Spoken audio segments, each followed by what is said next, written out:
Good morning students, मैं Ajay Kushwaha Balwant school के online study channel में आप सभी का स्वागत करता हूं। देखिए स्टूडेंट्स, लास्ट हमारी क्लास हो चुकी है 9 एंड डे 9 तक हम स्टडी कर चुके हैं।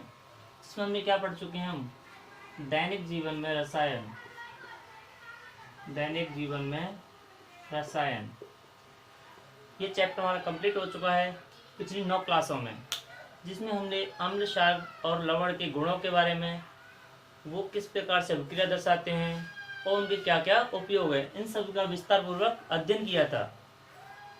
आज की हमारी जो क्लास है वो है चैप्टर नंबर 6, जिसका नाम है रासायनिक अभिक्रिया, रासायनिक अभिक्रियाएं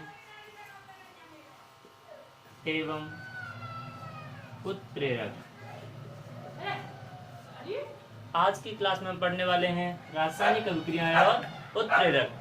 तो डियर स्टूडेंट्स, सबसे पहले समझते हैं रासायनिक अभिक्रियाएं और उत्प्रेरक क्या होते हैं। देखिए स्टूडेंट्स,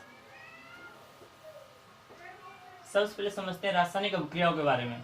चलिए एक बार चैप्टर का नाम को ऊपर लिख देता हूं मैं। देखिए चैप्टर का नाम है रासायनिक अभिक्रिया, रासायनिक अभिक्रिया एवं उत्प्रेरक। एक चैप्टर बहुत ही शानदार है स्टूडेंट्स। देखते हैं, सबसे पहले समझते हैं रासायनिक अभिक्रिया क्या होती है। तो आपने अपने चारों तरफ देखा होगा, जहाँ आप रहते हैं कभी कभी क्या होता है, जैसे कि हमने कोई सब खाना बनाया तो कुछ समय पश्चात या कुछ घंटों के बाद वो क्या हो जाता है, खराब हो जाता है। तो कोई तो कारण रहा होगा जिससे खाना क्या हो गया, खराब हो गया। तो उसके पीछे क्या कारण है कि उस खाने में कोई ना कोई क्या हुई है, रासायनिक अभिक्रिया। जैसे हमने सब्जी बनाई, शाम तक क्या हो जाती है, वो खराब हो जाती है। तो निश्चित रूप से इसमें क्या हुई है, कोई रासायनिक अभिक्रिया, जिसके कारण क्या हो गई, वो खराब हो गई। इसी प्रकार से अगर लोहे को लंबे समय तक किसमें छोड़ दिया जाए, नमी के संपर्क में रखा जाए, तो देखते हैं हम कि उस पर क्या आ जाती है, जंग आ जाती है। जैसे आपने मान लो आपकी माता जी ने खाना बनाया और तवे को उठाकर कहाँ रख दिया, खुले में रख दिया, तो तवे पर भूरा भूरा या हल्का लाल पदार्थ जम जाता है, उसे क्या कहते हैं, जंग। तो ये सभी क्या है, रासायनिक अभिक्रिया। दूसरा पढ़ते हैं उत्प्रेरक। उत्प्रेरक क्या होता है? उत्प्रेरक एक ऐसा पदार्थ है जो रासायनिक अभिक्रिया के वेग को क्या कर देगा, या तो बढ़ा देगा या फिर घटा देगा। अर्थात सिंपल कहा जाए तो ये क्या करता है, अभिक्रिया के वेग को परिवर्तित करता है। क्या करता है, परिवर्तित, घटा भी सकता है और बढ़ा भी सकता है। देखिए एक एग्जाम्पल समझते हैं। जैसे कहीं पर आग लग जाए और आग धीरे धीरे जल रही है, मैंने क्या किया, वहाँ पर पेट्रोल छिड़क दी, तो होगा क्या, आग एक साथ क्या हो जाएगी, बढ़ जाएगी। यानी उस पेट्रोल ने किसका कार्य किया, उत्प्रेरक का। कि जो आग धीरे धीरे लग रही थी, उस आग में मैंने क्या किया, पेट्रोल छिड़का, तो आग क्या हो गई, बढ़ गई। तो पेट्रोल ने किसका कार्य किया, उत्प्रेरक का। ऐसे मान लो आग तेजी से लग रही है, मैंने उसके ऊपर क्या पटक दिया, पानी पटक दिया, आग क्या हो जाएगी, धीरे धीरे करके बुझ जाएगी। तो पानी ने किसका कार्य किया, उत्प्रेरक। यानी उत्प्रेरक क्या करेगा, किसी भी अभिक्रिया के वेग को घटाएगा या बढ़ाएगा, यानी क्या कर देता है, परिवर्तित कर देता है। सबसे पहले समझते हैं इसकी परिभाषा, रासायनिक अभिक्रिया की परिभाषा। तो देखिए स्टूडेंट, मैंने बताया अभिक्रिया कैसी, रासायनिक अभिक्रिया। तो ध्यान रखना, रासायनिक अभिक्रिया क्या होता है, एक ऐसा प्रक्रम जिसमें पदार्थों के भौतिक एवं रासायनिक गुण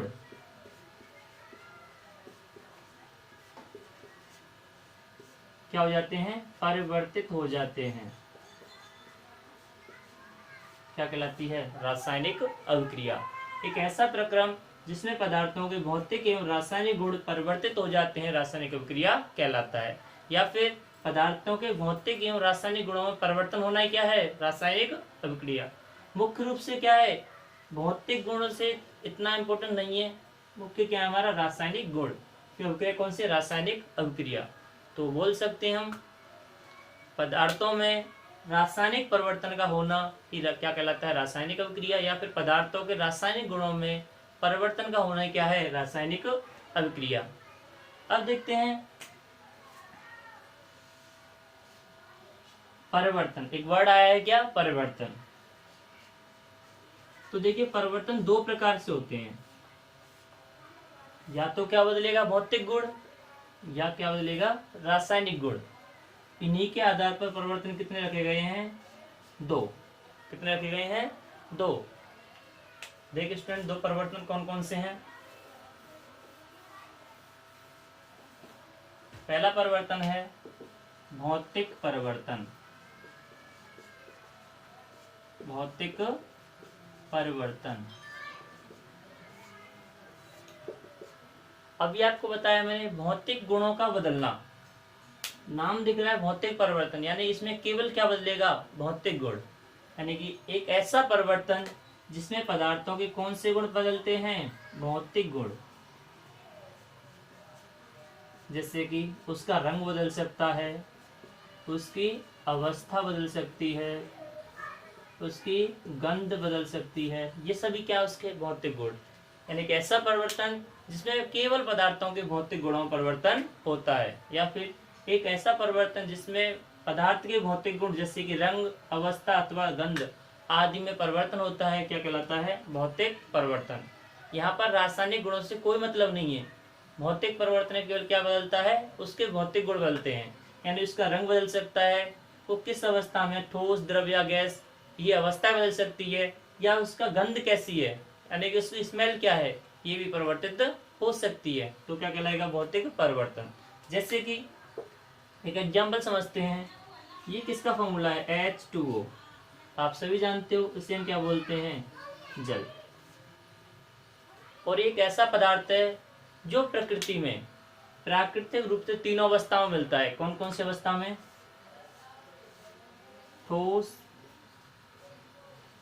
द्रव और गैस।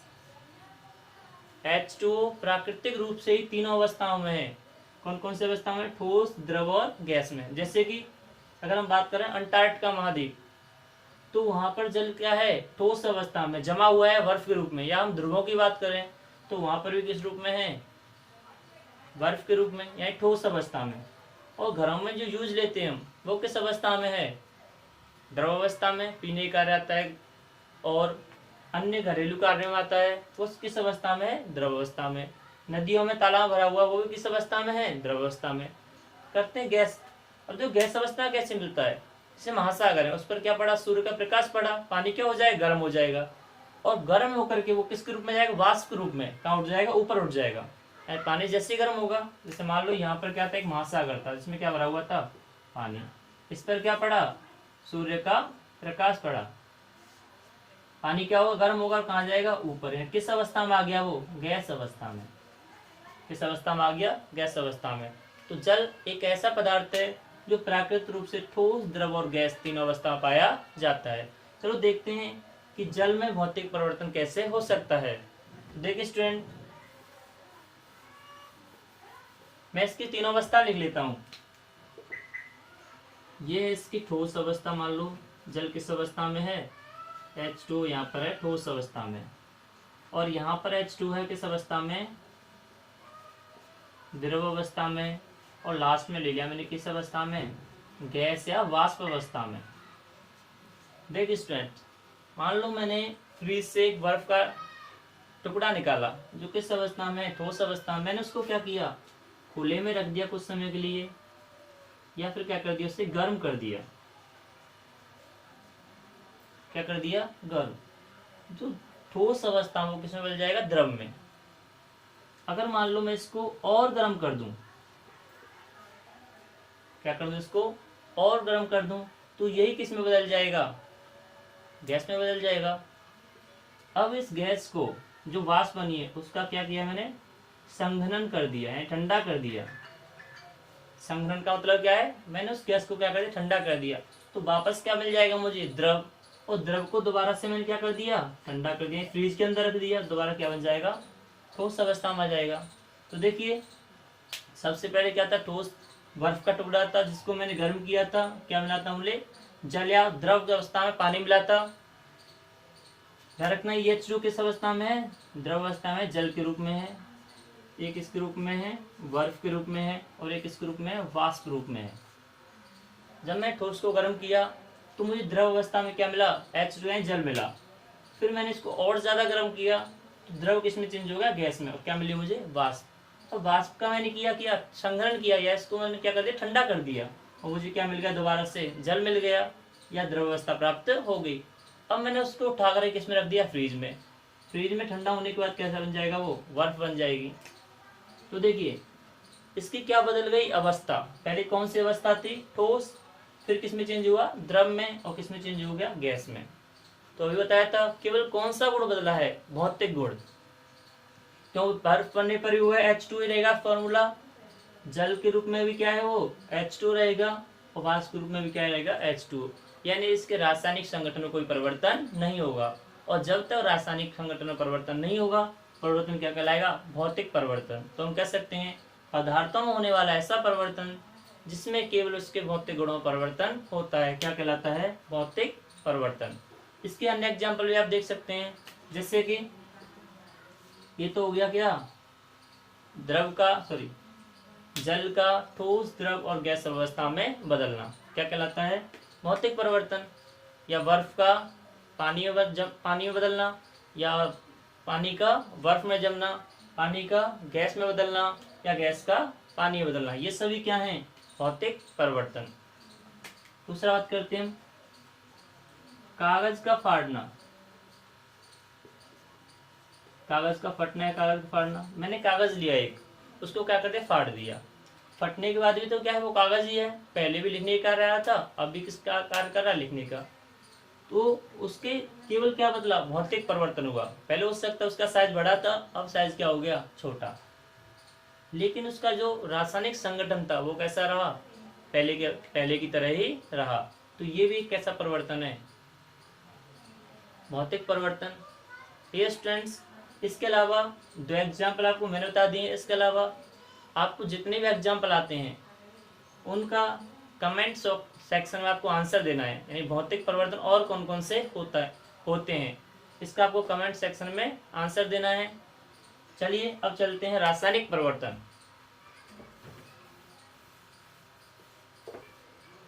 नेक्स्ट टॉपिक हमारा रासायनिक परिवर्तन।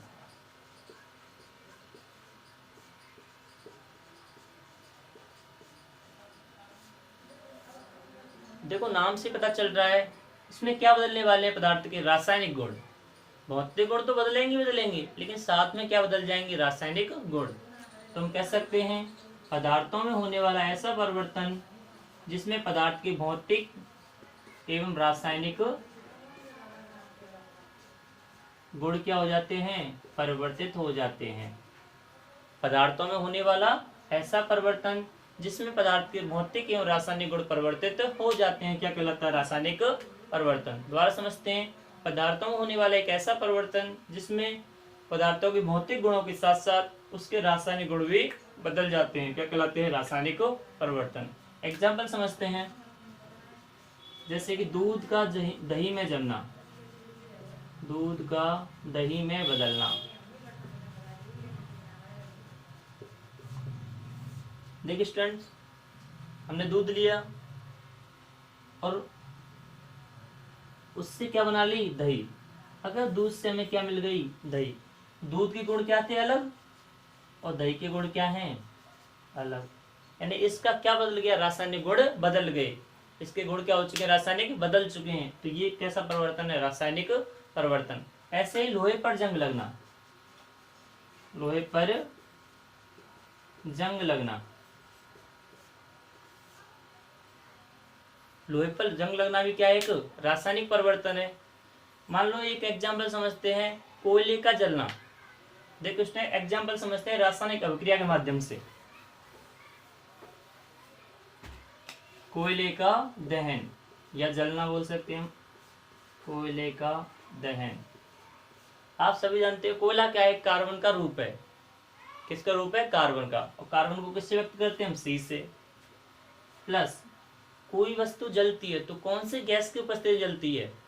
ये स्टूडेंट्स, अगर हमें किसी वस्तु को जलाना है तो क्या चाहिए हमें, ऑक्सीजन। क्या चाहिए, ऑक्सीजन। जैसे ही कोयले को ऑक्सीजन की उपस्थिति में जलाया जाएगा तो क्या बनेगी, कार्बन डाइऑक्साइड गैस मुक्त होगी और कोयला किस में बदल जाएगा, राख में। अब देखिए क्या ऐसा संभव है कि कार्बन डाइऑक्साइड गैस से दोबारा कोयला बन सके। आप देख सकते यहाँ पर कार्बन और ऑक्सीजन अलग अलग थे, लेकिन यहाँ पर दोनों क्या हो चुके हैं, पास पास आ चुके हैं। यानी कि इनका जो रासायनिक संगठन वो क्या हो चुका है, बदल चुका है। और हमने देखा था रासायनिक संगठन में परिवर्तन ही क्या था हमारा, रासायनिक परिवर्तन। यानी इसके रासायनिक गुण क्या हो गए, बदल गए। कार्बन किसके कार्य रहा था, जलने के कार्य कर रहा था। कार्बन किसका कार्य कर रहा था, जलने का। ऑक्सीजन जलाने का, जबकि आप जानते हो कार्बन डाइऑक्साइड क्या करती है, आग को बुझाने का कार्य करती है। जो पहले जलने और जलाने का कार्य कर रहे थे, अब वो किसका कार्य कर रहा है, आग को बुझाने का। तो हम कह सकते हैं इसका क्या बदल गया, रासायनिक गुण बदल गया। और रासायनिक गुणों में परिवर्तन होने क्या कहलाता है, रासायनिक परिवर्तन। ऐसे ही आपको अन्य एग्जाम्पल आपको कमेंट बॉक्स में आंसर में देने हैं कि रासायनिक परिवर्तन के और क्या क्या एग्जाम्पल हो सकते हैं। देखिए स्टूडेंट्स, ये बात हुई भौतिक और रासायनिक परिवर्तन की। अब चलते हैं हम रासायनिक अभिक्रिया के बारे में। परिभाषा मैं आपको पहले बता चुका हूं, क्या थी परिभाषा, यानी एक ऐसा परिवर्तन जिसमें पदार्थों के रासायनिक गुण बदल जाते हैं क्या कहलाता है, रासायनिक परिवर्तन। या पदार्थों में रासायनिक रूप से परिवर्तन होना क्या कहलाता है, रासायनिक अभिक्रिया। ऐसा प्रक्रम जिसमें पदार्थों के रासायनिक गुण बदल जाते हैं क्या कहलाता है, रासायनिक अभिक्रिया। या पदार्थों के रासायनिक गुणों में होने वाला परिवर्तन ही क्या है, रासायनिक अभिक्रिया। अब समझते हैं इसके प्रकारों को। चलो प्रकार से पहले समझ लेते हैं कि प्रकार किस प्रकार से बनते हैं। रासायनिक अभिक्रियाओं के बहुत सारे प्रकार होते हैं, वो उत्पन्न कैसे हुए। तो देखिए स्टूडेंट, मैंने क्या लिया, एक रासायनिक अभिक्रिया का एग्जाम्पल समझते हैं।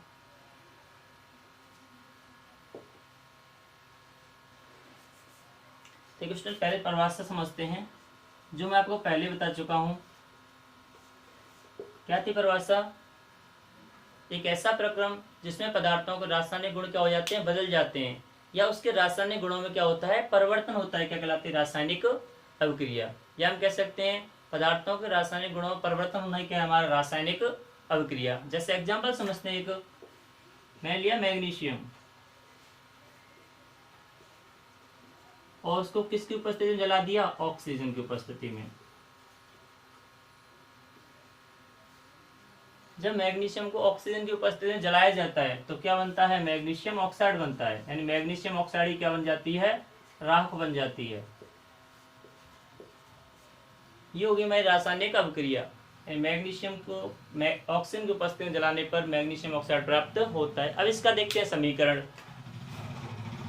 तो ये क्या हो जाएगा इसका, Mg प्लस O2 क्या बनता है, MgO।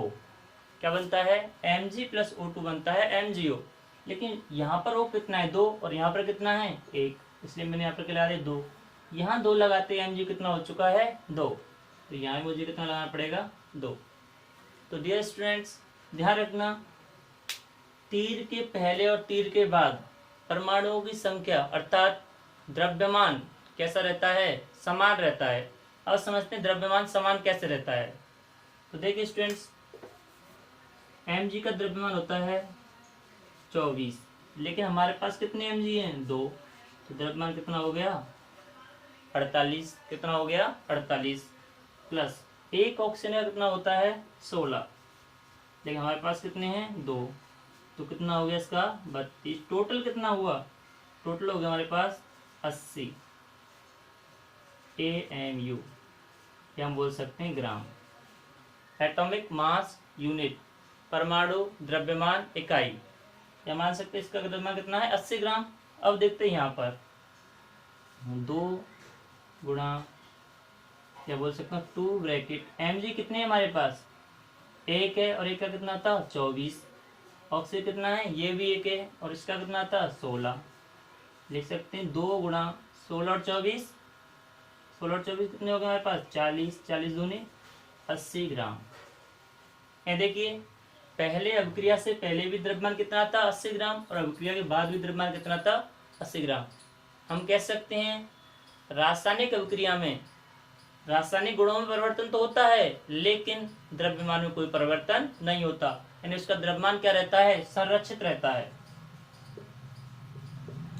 रासायनिक अभिक्रिया में अभिकारकों एवं उत्पाद का द्रव्यमान क्या रहता है संरक्षित। जितने अभिकारक हैं उतने जितनी मात्रा में क्या लिया गया है अभिकारक लिया गया है उतनी ही मात्रा में क्या प्राप्त होगा उत्पाद। तो देखिए स्टूडेंट्स ये होगी इसकी क्या परिभाषा प्लस एग्जाम्पल। अब समझते हैं रासायनिक समीकरण क्या होता है। नेक्स्ट समझते हैं रासायनिक समीकरण। रासायनिक समीकरण डियर स्टूडेंट्स हमने भी देखा था कि कोयले का जलना यह क्या थी एक रासायनिक अभिक्रिया, लेकिन फिर हमने इसको किसके रूप में दर्शाया था C+O2, तब बना था क्या CO2। ये रासायनिक अभिक्रिया नहीं है, ये तो क्या है रासायनिक समीकरण है। और ये क्या है कोयले का दहन, यह एक रासायनिक अभिक्रिया है। कोयले का दहन क्या है एक रासायनिक अभिक्रिया, जबकि C+O2 ये CO2 बनता है, ये क्या है हमारा रासायनिक समीकरण। तो हम कह सकते हैं रासायनिक अभिक्रिया में प्रयुक्त पदार्थों या अभिकारकों का उनके अणुसूत्रों या प्रतीकों के रूप में व्यक्त करना ही क्या कहलाता है रासायनिक समीकरण। कोयले का प्रतीक क्या था कार्बन यानी C। हमें पता है दहन किसकी उपस्थिति ऑक्सीजन की उपस्थिति में, तो ऑक्सीजन का प्रतीक O2 और क्या बनता है कार्बन डाइऑक्साइड, इसका प्रतीक क्या हो गया CO2। अगर इसकी पूरी अभिक्रिया समझे तो अभिक्रिया क्या थी कोयला ऑक्सीजन की उपस्थिति में जलकर के कार्बन डाइऑक्साइड का निर्माण करता है। ये तो क्या है एक रासायनिक अभिक्रिया। जबकि C+O2 अभिक्रिया का साइन क्या बना CO2, यह क्या एक रासायनिक समीकरण। तो हम कह सकते हैं अभिक्रिया में प्रयुक्त अभिकारकों एवं उत्पादों, अभिक्रिया में प्रयुक्त अभिकारकों एवं उत्पादों का उनके अणुसूत्रों अथवा प्रतीकों के रूप में व्यक्त करना ही क्या कहलाता है रासायनिक समीकरण कहलाता है। एक बार दोबारा समझते हैं अभिक्रिया में प्रयुक्त अभिकारकों एवं उत्पादों का उनके अणुसूत्रों एवं प्रतीकों के रूप में व्यक्त करना ही क्या कहलाता है रासायनिक समीकरण। अब बात करते हैं रासायनिक समीकरण के प्रकार की। तो देखिए स्टूडेंट्स रासायनिक समीकरण दो प्रकार का होता है, एक होता है संतुलित रासायनिक समीकरण और दूसरा होता है असंतुलित रासायनिक समीकरण। इसी का दूसरा नाम है कंकाली समीकरण। दूसरा नाम क्या है कंकाली समीकरण। संतुलित रासायनिक समीकरण या असंतुलित रासायनिक समीकरण दो हो गए, एक तो हो गया संतुलित दूसरा हो गया असंतुलित। असंतुलित का दूसरा नाम क्या है कंकाली समीकरण। अब समझते हैं संतुलित क्या होता है और असंतुलित क्या होता है। सबसे पहले समझते हैं हम संतुलित समीकरण या संतुलित रासायनिक समीकरण। देखो स्टूडेंट्स अभी मैंने क्या किया था मैग्नीशियम को ऑक्सीजन की उपस्थिति में जलाया था, उसी को देखते हैं। यानी मैग्नीशियम को किसकी उपस्थिति में जलाया ऑक्सीजन की उपस्थिति में, क्या बना MgO। क्या बना MgO।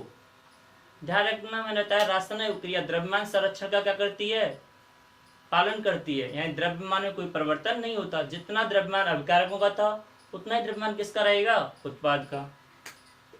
जबकि यहाँ पर O कितने हैं एक और यहाँ पर कितने थे दो, इसलिए मैंने क्या लगाया दो। ऐसे 2 Mg हो गए तो यहाँ क्या हो गया 2 Mg। तो ये कैसा समीकरण संतुलित, यानी इसमें उत्पादों अभिकारकों के अणुओं की संख्या या परमाणु की संख्या और उत्पादों के परमाणु की संख्या कैसी है बिल्कुल समान है। या हम कह सकते हैं अभिकारकों का द्रव्यमान किसके समान है उत्पाद के द्रव्यमान के समान है। तो ये कैसा समीकरण है संतुलित समीकरण, यानी कैसा समीकरण जिसमें अभिकारकों और उत्पाद का द्रव्यमान क्या रहता है समान रहता है, क्या कहलाता है संतुलित रासायनिक समीकरण। दूसरा समझते हैं कंकाली समीकरण। कंकाली समीकरण इसी का नाम है असंतुलित रासायनिक समीकरण। अगर मान लो इसी अभिक्रिया को क्या लिख दूं मैं, Mg+O2, और क्या बन जाएगा, MgO। यहाँ पर 12 होता है, एक का होता है 24 और इसका हो गया 16, दूनी 32, 32 और 24 कितने हो गए हमारे पास, 32 और 24 हो गए, 24 + 32, ये टोटल हो गया हमारे पास 56। और यहाँ पर कितना था, 24 + 16, टोटल 40। देखिए स्टूडेंट, पहले में द्रव्यमान कितना है अभिकारकों का, 56 ग्राम, जबकि उत्पाद द्रव्यमान कितना है, 40 ग्राम। यह द्रव्यमान क्या है, अलग अलग। तो एक ऐसा समीकरण जिसमें अभिकारकों एवं उत्पादों का द्रव्यमान क्या होता है, अलग अलग होता है, अर्थात एक समान नहीं होता, क्या कहलाता है, कंकाली समीकरण। क्या कहलाता है, कंकाली समीकरण। तो ध्यान रखना स्टूडेंट, अगर अभिकारकों और उत्पादों का द्रव्यमान या दोनों तरफ परमाणु की संख्या क्या रहे, समान रहे, तो वो क्या कहलाएगा, संतुलित समीकरण। अगर दोनों तरफ परमाणु की संख्या अलग अलग हो अथवा दोनों का द्रव्यमान यानी अभिकारकों और द्रव्यमान उत्पाद के समान ना हो, तो वो क्या कहलाएगा, कंकाली समीकरण। आज की क्लास में इतना ही काफी स्टूडेंट्स। कल की क्लास में हम पढ़ेंगे रासायनिक अभिक्रियाओं के प्रकार, वो कौन कौन सी अभिक्रिया होती हैं और किस प्रकार से पदार्थ एक दूसरे से अभिक्रियाएं करते हैं। और मैं आपसे लास्ट में यही कहना चाहूँगा, घर पर रहें, सुरक्षित रहें।